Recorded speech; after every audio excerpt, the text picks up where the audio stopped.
30 सालों से ज्यादा लंबा गहरा अनुभव रखने वाली मार्केट की और बाजार की जानी मानी दिग्गज प्रभुदास लीलाधर ग्रुप की चेयरपर्सन और मैनेजिंग डायरेक्टर अमीषा वोरा जी हमारे साथ कार्यक्रम में शामिल हो रही हैं। अमीषा जी, बहुत बहुत स्वागत है आपका। अ, नए वित्त वर्ष की आपको बधाइयां, पहले तो शुभकामनाएं। और सबसे बड़ी बात ये कि इस साल को लेकर, इस वित्त वर्ष को लेकर लोगों में काफी उम्मीदें हैं कि चलिए कोई बात नहीं, पिछली बार ज्यादा पैसा नहीं बना लेकिन इस बार शायद हम कामयाब हों। क्या ऐसा सोचना ठीक है? ये साल पैसा बनेगा, लेकिन मेरा ऐसा मानना है कि जैसे ये बिगनिंग हुआ है, थोड़ा फर्स्ट हाफ अभी भी हमारा रेंज बाउंड रहेगा।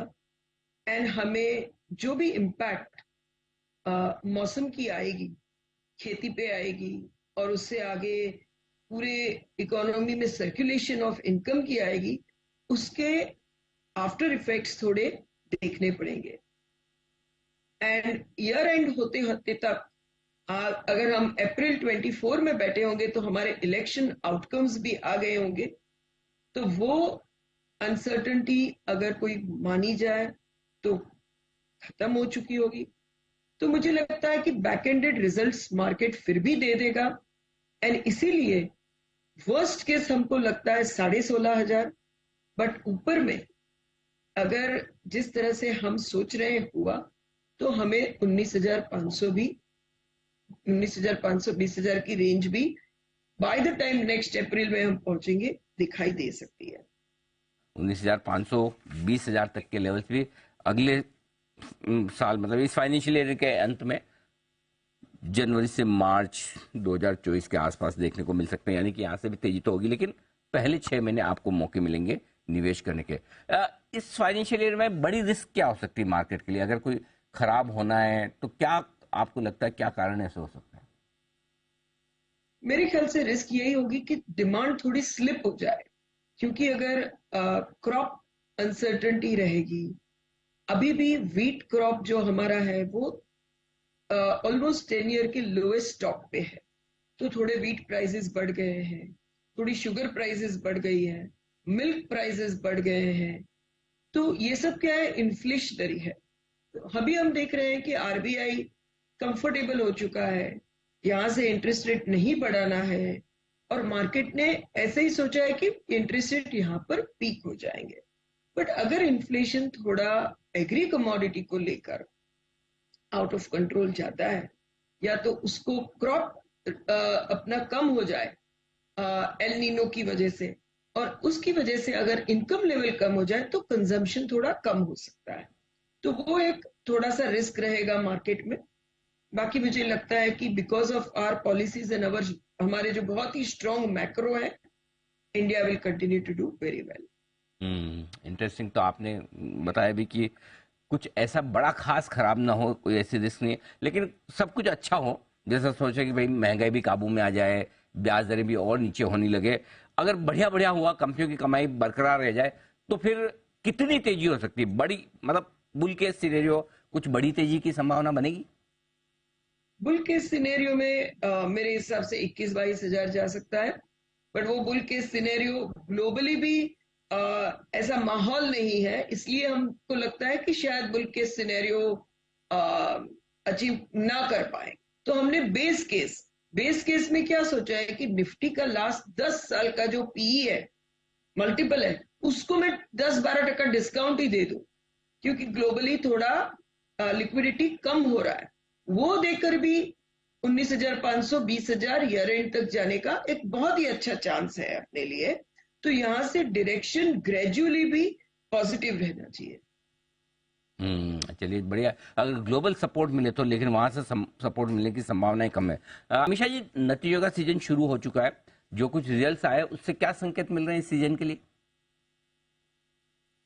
देखिए, जो थोड़ा स्लो डाउन एक्सपेक्ट कर रहे थे because of the US market, particularly in IT, वो कहीं पर नेगेटिव सरप्राइज भी आ गया, जैसे कि इन्फोसिस में। बट आईटी में वो डील विन में या तो डील एग्जीक्यूशन में थोड़ा स्लो डाउन दिख रहा है। बट बियॉन्ड दैट शायद हमें खाली एचडीएफसी बैंक का एक मेजर रिजल्ट आया है, जहां पर मर्जर रिलेटेड कॉस्ट है, बाकी increase in credit growth and in deposit growth has been as per expectations. Mid cap में जो रिजल्ट्स आ रहे हैं मेरे ख्याल से वो अच्छे आ रहे हैं, वहां पर प्रॉब्लम नहीं है। और ऐसे भी ये क्वार्टर का अगर प्रोजेक्शंस देखें तो मार्जिन इंप्रूवमेंट भी दिखेगा। ऐसे प्रीव्यू जो करते हैं सब एनालिस्ट हमारे अक्रॉस पीएल कवरेज जो करते हैं, तो वी आर सीइंग रफली about 50 Bips EBITDA margin improvement, 25 to 27% on a full coverage basis PAT growth. तो ये क्वार्टर ओवरऑल ठीक रहने की, बहुत ही अच्छा रहने की संभावना है, क्योंकि कमोडिटीज जो लास्ट ईयर बहुत ही ऊपर थे वो सब कमोडिटीज थोड़े काम डाउन हुए हैं, तो मार्जिन पे प्रेशर कम हुआ है। ओके, ठीक बात है। तो ये आपके लिए सारा एक्शन आगे का रिजल्ट सीजन के लिए आज से। अब बताइए अमीषा जी, अगर पैसा लगाना है इस वक्त तो निवेश के मौके कहाँ बनेंगे?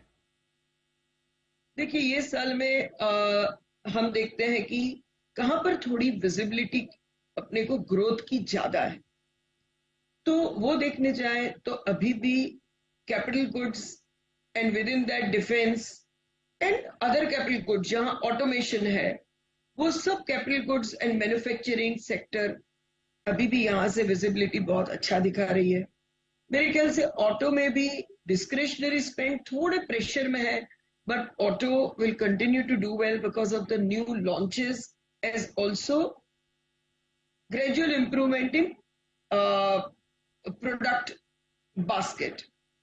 हॉस्पिटल्स बहुत ही डिफेंसिव सेक्टर है, वो भी अच्छा लग रहा है।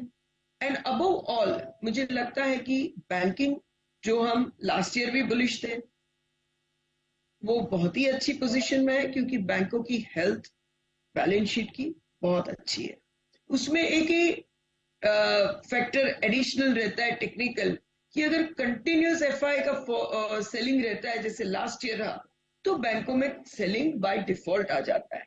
बट मेरा ऐसा मानना है कि ये साल it is an emerging market year rather than a develop market year, तो फ्लोज इंप्रूव हो जाएंगे apart from domestic FI flows, तो banking will do very well. बिल्कुल ठीक बात है। और कहीं सावधानी रखनी है, कहीं दूर रहना है किन्हीं सेक्टर से, कहीं निवेश करने से? देखिए केमिकल सेक्टर बहुत ही अच्छा कर रहा था लास्ट 5 साल से, एंड उसकी वजह से उनके सब जो मल्टीपल्स है वो एकदम काफी इंप्रूव हो चुके हैं लास्ट 5 साल में। ये केमिकल सेक्टर में कहीं ना कहीं थोड़ा सॉफ्टनिंग, काफी सारा सॉफ्टनिंग हो चुका है, तो कोई भी कॉस्टली केमिकल में कमाना डिफिकल्ट हो जाएगा। मेटल्स हमें लग रहा है कि ये साल इतना कोई खास नहीं जाएगा, हम उसमें ना भी रहे तो चलेगा। And agree related El Nino की वजह से भी कॉशियस काफी रहना चाहिए। बात है मेटल्स, केमिकल्स, एग्री स्टॉक्स पर थोड़ा सा आप सावधानी रखें। अमीषा जी बहुत बहुत धन्यवाद, आपने समय दिया और वित्त वर्ष 2024 के आउटलुक के लिए हमारे दर्शकों को आपने पूरा बाजार का डायरेक्शन दिया, अपने निवेश के मौके भी आपने बताए। Thank you so much. Thank you. Thank you. आइए